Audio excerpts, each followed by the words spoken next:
And I'd like to talk about a guy who had his own dangerous idea. He asked, what happens when things are free? This is Carver Mead. He is a Caltech professor. And he was one of the first people to really internalize the lessons of Moore's Law. And what he realized that Moore's Law meant that transistors, that the elements of semiconductors were going to get cheaper and cheaper. As semiconductors got cheaper and cheaper, the individual transistors, which were once expensive, were essentially going to be free. And he asked the question, what happens when transistors get free? So you now can realize that there's two ways to see the world. You can see the world the way we've traditionally seen it, through scarcity, through limits, limited shelf space, limited screens, limited stations. And then you can also see the world through this new lens of abundance. For 100 years, the channels by which we get content and products out to the world have been limited. We've been forced to be extremely prudent in the way we use them. We've been discriminating, and we've only let the tiniest fraction of everything out there get out, because they're the only ones that pass the economic test of scarce distribution mechanisms.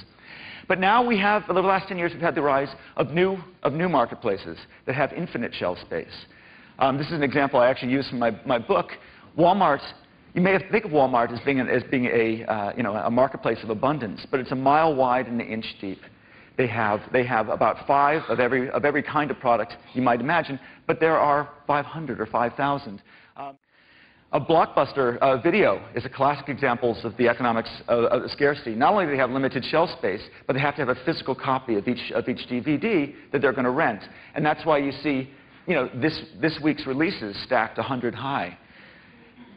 But, of course, on Netflix, you have infinite shelf space, and the number of copies, one copy doesn't force out another. And as a result, rather than just the blockbusters at Blockbuster, you can have subgenres that don't make any sense in the traditional way of distributing films, either theaters or rental stores. These are the independent subgenres. As it turns out, one of the most popular is the indie gay and lesbian. That's not pornography, by the way. That's just gay and lesbian themes. They don't make sense on the shelves of Blockbuster. An abundant market allows anything to get out there and for the marketplace to sort it out. It doesn't have to pass somebody's predetermined test of what's going to be popular or not. The audience will decide. So this is how it maps to the long tail.